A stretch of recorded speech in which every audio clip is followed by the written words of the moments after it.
Boa noite. Com muita alegria estamos aqui na Casa Espírita Leon Denis de Avaré nesta quinta-feira, 28 de janeiro de 2021, precisamente 20 horas. E o tema que nós trazemos para hoje é tempo perdido.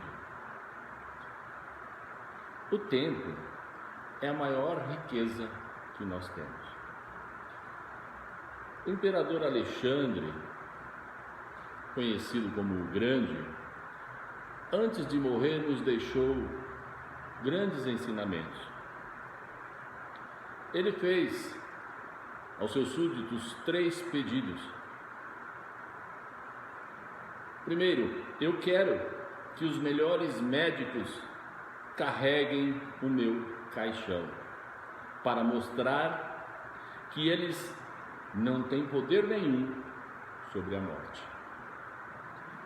O segundo pedido, ele disse assim: eu quero que todo o chão onde vai passar o féretro seja coberto pelos meus tesouros, para que todos possam ver que os bens materiais aqui conquistados, aqui ficam. E o terceiro ensinamento que ele nos deixou, isso naquela época, ele disse assim: eu quero que as minhas mãos fiquem para fora do caixão, de modo que as pessoas possam ver que viemos com as mãos vazias e de mãos vazias voltamos. Bom, mas o que é o tempo? O tempo é uma dádiva divina, mas que tem fim. É um recurso que pode ser duradouro ou escasso. É uma riqueza que não pode ser armazenada. Você só vive cada segundo da sua vida uma vez. Depois disso, esse segundo nunca mais voltará. Inconscientemente, nós já nascemos com essa noção da importância do tempo. Haja visto que quando levamos uma criança pequena, de 2 anos, por exemplo, até um parquinho ou um playground, ela fica eufórica e quer brincar em todos os aparelhos, mas ao mesmo tempo, pois já tem a noção de que aquela maravilhosa oportunidade em pouco tempo vai acabar.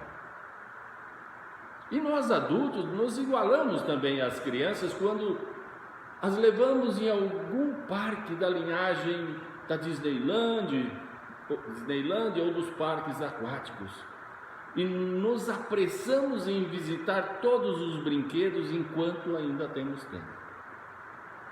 E assim também ocorre quando vamos a alguma cidade turística, por exemplo, como Ouro Preto, ou até fazemos uma excursão para a Europa, quando nós levantamos bem cedo para termos tempo de conhecermos o máximo que pudermos. E para fecharmos o assunto sobre o tempo, vamos nos lembrar que quando nós queremos aprender e evoluir, e com isso nós participamos dos congressos espíritas, nós nos programamos para participar, estando presente em todas as palestras, atentos para bem compreender os abençoados ensinamentos e as serenas reflexões que os nossos irmãos nos trazem em suas belas preleções. Mas por que nós estamos aqui falando em aproveitar ao máximo o tempo? Bem, primeiro porque nós precisamos olhar para trás e analisar o que nós fizemos com o tempo que desfrutamos nesta vida desde o nascimento, dando maior importância para o que encontrarmos de bom que fizemos, pois é isso que levaremos para a vida eterna. Levaremos também o de mal. Em segundo, nós precisamos olhar para frente e imaginar e planejar o que faremos de bom com o tempo que ainda nos resta, para também levar quando fizermos a passagem para a vida eterna.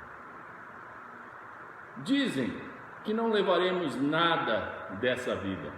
Mas eu abro um parênteses aí, para lembrar que quando nós partirmos, vamos levar 2 malas fluídicas, onde estarão todo o bem e todo o mal que fizemos nesta encarnação. Uma coisa que nós precisamos ter em mente, ter sempre em mente, é a lei do progresso, pela qual nós estamos todos fadados a aprender, aplicar o que aprendermos e a evoluir, sempre. Mas, se nós temos a eternidade na vida espiritual, por que eu tenho que me preocupar com o tempo que me resta nesta vida encarnada em que estamos vivendo agora? Bem, vamos então começar a entender isso. Vamos pelo começo. É sabido que todos nós queremos ser felizes. Isso é o que nós mais queremos, ser felizes, concorda? Acontece que a felicidade não está no lar, não está em uma cidade, não está em um estado e nem em um país. Porque a felicidade é um estado de espírito, ou que se diga, é uma paz de consciência, que só atingiremos se nos empenharmos muito e seguir sempre os ditames da lei do progresso. Ok? Vamos gravar bem o que é e como conseguimos a felicidade. A felicidade é um estado de espírito, ou que se diga, uma paz de consciência, que nós só atingiremos no dia em que atingirmos um grau de perfeição maior, tá? E para isso nós precisamos seguir as orientações da lei do progresso. Ao lançarmos mão de um dos 5 livros da doutrina espírita, poderemos ver no maravilhoso livro de Allan Kardec chamado O Céu e o Inferno. Folheando esse livro, avançando lá na segunda parte, onde temos uma série de invocação de espírito, dos quais Kardec extraiu importantíssimos depoimentos, que são muito úteis ao nosso aprendizado. E lá, nesses depoimentos, que eu não vou dizer qual é para quem quiser ir lá e leiam todos, porque precisa ler todos. Mas teve um depoimento lá que Kardec fez uma pergunta muito importante para um espírito. E a resposta dele foi melhor ainda.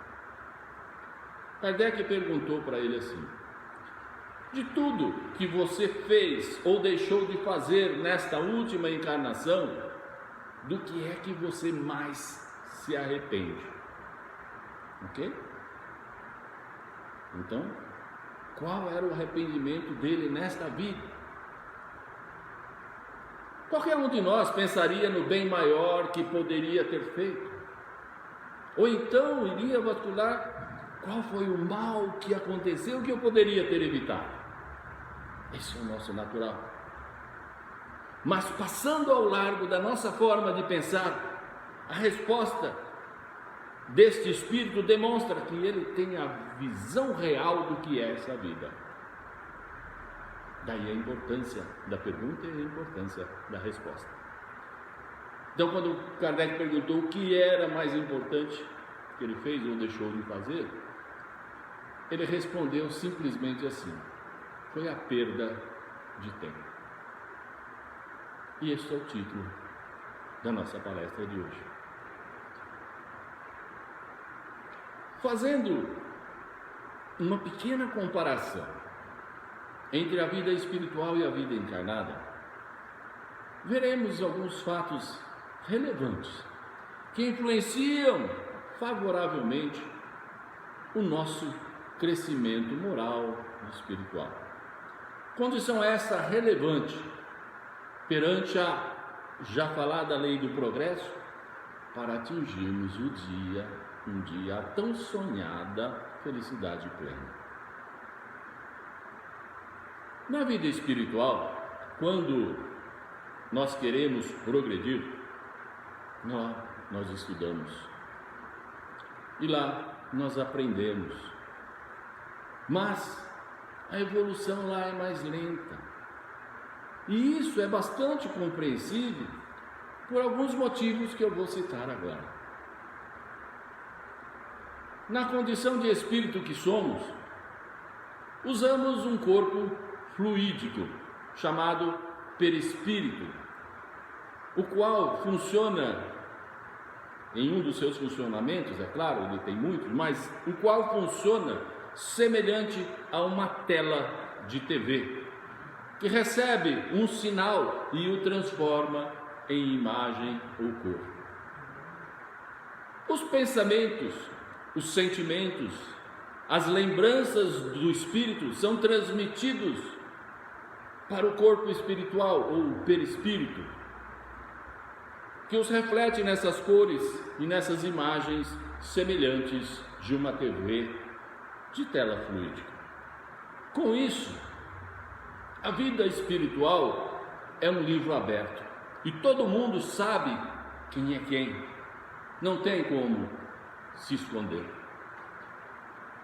Com isso, se queremos uma boa convivência na vida espiritual, lá nós teremos que estar sempre praticando o orai e vigiai, para que todos nos vejam com bons olhos. Então, para que se possa melhor avaliar a nossa evolução, nós temos que reencarnar, pois aqui se saberá o que nós realmente somos, em que fase evolutiva que nós realmente estamos. Tem um ditado que diz que para se saber quem uma pessoa realmente é, basta que se dê a ela poder e riqueza. Jesus denunciou fartamente os fariseus ao dizer que eles oravam orgulhosos perante o público. Eles eram imponentes, inteligentes, esclarecidos perante todos, mas depois que saíam dali, iam devorar as viúvas. Jesus que disse isso. Quando nós espíritos estamos dentro deste corpo de carne, nenhum encarnado consegue ver ou saber o que pensamos ou sentimos. Ou seja, não se sabe qual é realmente a nossa moral. Alguns médiuns até veem o perispírito, vê a aura e consegue deduzir algumas coisas, mas são casos esporádicos. Eu costumo comparar este mundo físico ao qual vivemos como um grande palco, como se fosse uma arena teatral, onde vivemos um grande teatro e nós, os habitantes da Terra, somos atores. Cada um de nós cria um personagem, cada um de nós cria um auto-personagem com o qual ele se apresenta no palco da sociedade. Uns querem aparentar serem cultos, inteligentes, elegantes, enquanto que outros querem demonstrar serem fortes, valentes, corajosos, ou então outros humildes, honestos e caridosos, e por aí vai. Acontece que este corpo de carne permite esconder o que na realidade nós somos. Então, cada um de nós se sente livre para pensar e sentir o que ele quiser. É por isso que nós encontramos muitos casos de pessoas que têm algum destaque, pessoas que apresentam gentileza, bondade e educação, como por exemplo, palestrantes, padres, pastores, psicólogos, apresentadores de rádio, de TV e assim vai. Essas pessoas em público são um exemplo, mas nos bastidores, alguns deles são os verdadeiros brutos. Também é comum encontrarmos pessoas que no trabalho são cordiais, gentis, mas quando chegam em casa se transformam em verdadeiros tiranos, daqueles do tipo: aqui mando eu, esse território mando eu. Outra coisa que nos serve de teste nesta vida encarnada é manter este corpo vivo, saudável. Isso nos serve de teste porque estimula o nosso egoísmo, a mesquinhez e até um instinto agressivo quando sentimos fome ou frio. Se formos orgulhosos nessa condição de fome ou frio, se formos orgulhosos, iremos até roubar e matar se necessário.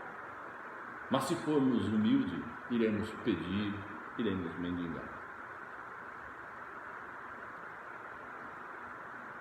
No mundo espiritual, são as riquezas morais que nós buscamos, enquanto que aqui encarnados, o orgulho e a vaidade nos direcionam para as riquezas pagãs, que são o dinheiro, o ouro e os bens. Podemos dizer então que na vida espiritual nós estudamos, mas é na vida física que nós somos testados para saber se nós realmente aprendemos o que estudamos. Esta é uma situação semelhante à que acontece numa sala de aula, onde durante o mês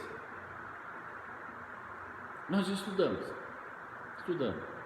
e no final do mês nós fazemos as provas para ver o quanto aprendemos. Então a vida espiritual seria o mês onde estudamos e a reencarnação é a prova de final de mês, para ver se aprendemos.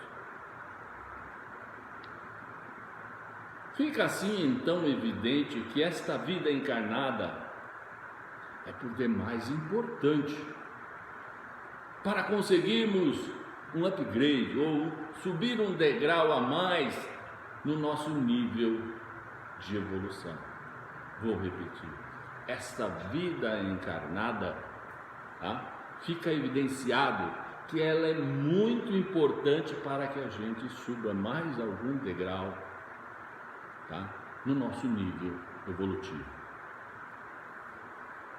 Outra coisa que convém pensarmos, lembrarmos sempre, é que no orbe terrestre nós temos 3 espíritos para cada um encarnado. Então, se temos 7 bilhões e meio de espíritos encarnados, nós vamos ter 22, 23 bilhões de espíritos desencarnados, totalizando algo em torno de 30 bilhões entre encarnados e desencarnados. Com isso fica muito claro que é necessário, em média, 3 gerações, ou seja, 200 anos, para que nós tenhamos uma nova chance de reencarnar, salvo em alguns casos especiais, mas na média só existe a oportunidade a cada 3 gerações, porque existem 3 para cada um. Isso é um cálculo prático. A realidade a gente precisaria ver Quantos precisam reencarnar que ainda estão no orbe? Muitos já não reencarnam, tem outros que estão proibidos de reencarnar. Tem tudo isso a ver, mas na média, fazendo uma média pura e simples, né, uma regrinha de 3, a situação seria essa. Ou seja, é muito difícil conseguir reencarnar na Terra. Tem muita gente querendo. Tem muita gente querendo testar para ver se evoluiu, se aprendeu. Muito bem. Dito isso, retornemos àquilo que disse o nosso irmão que gerou o título da palestra, lá no livro O Céu e o Inferno. Ele respondeu, vamos voltar ao que ele respondeu numa frase: quando voltamos para a vida espiritual, o que mais nos arrependemos é a perda de tempo que tivemos na última reencarnação. Oportunidade essa tão difícil de conseguir. A gente pensa que é tanta coisa que a gente se arrepende, mas o espírito esclarecido que quer progredir, ele vai ver que ele perdeu muito tempo na encarnação. Ele perdeu muito tempo, deixou de fazer muita coisa que seria útil para o upgrade dele, para ele subir mais um degrau.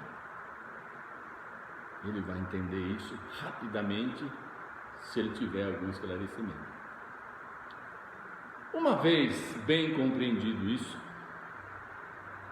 eu acho que é hora de olharmos novamente para trás, porque agora nós temos outra compreensão e procurar examinar tudo foi que nós fizemos de bom e de ruim, e o que isso influenciou e influenciará na nossa vida daqui para frente.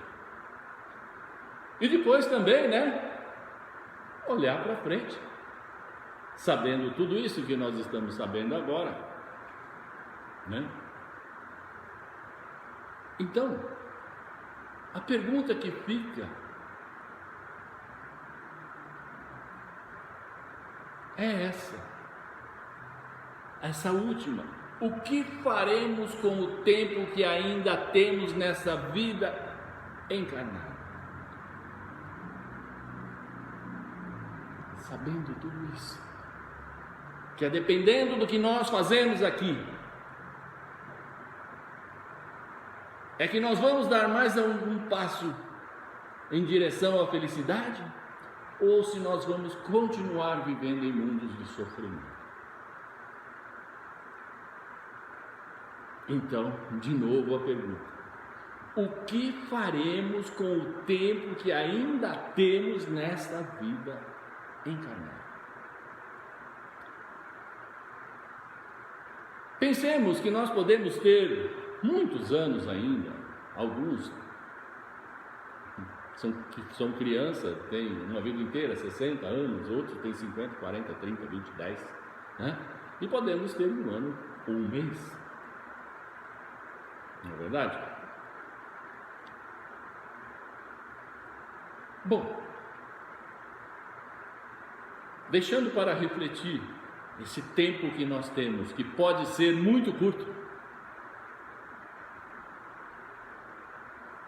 o que faremos com esse tempo? E eu quero finalizar dizendo que nós estamos vivendo um tempo de apoteose, tempo este que foi cantado em verso e prosa ao longo dos séculos, sendo também descrito no livro do Apocalipse como sendo o final do mundo, ou o final dos tempos. Acontece que a interpretação original da Escritura visava amedrontar a humanidade por motivos financeiros e de poder, enquanto que o correto seria traduzir como final do ciclo. Final do ciclo. E esse ciclo, neste momento de transição, é o ciclo que exclui ou deixa para trás o ciclo onde reinou mais a maldade do que a bondade, para começar um novo ciclo que, na maioria das vezes, mais a bondade se sobreporá e menos a maldade. Então a gente conclui, entende, compreende que somente os bondosos, ou com algum tipo de bondade, os caridosos, com um pouco de caridade, e os humildes é que herdarão a terra, conforme Jesus nos ensinou há 2000 anos. A humanidade está hoje acovardada, enclausurada, mas o mal maior está no medo, porque movidos pela pouca fé que os homens têm no Criador, eles se vendem ou se perdem no medo. Se nós ficarmos em casa trancados, obedecendo às ordens das sombras que criaram este vírus, tenho certeza de que o bichinho vai nos pegar dentro da nossa casa, como já pegou muitos daqueles que nós conhecemos ou conhecíamos até. Mas por outro lado, se lembrarmos que somos filhos de Deus, e lembrarmos ainda mais que Jesus disse para nós: sois deuses, e podeis fazer tudo o que eu faço e muito mais. E assim, encorajados, dizendo não ao medo, e dizendo sim à fé em nosso Senhor Jesus, e também em Deus, nosso Pai, nosso Criador, e tomando então os devidos cuidados que são exigidos pela ciência, nós temos que sair para trabalhar no bem, sustentar nossas famílias, trabalhar na caridade, na benemerência, confiantes na proteção de Jesus e nos nossos anjos da guarda, pois eu posso garantir que só partiremos dessa vida nessa condição quando Deus estiver com muita saudade de nós e por isso nos chamar para viver perto dele. E nessas condições eu quero ir quando ele quiser. Que Deus nos abençoe, que Jesus nos ilumine. Que assim seja.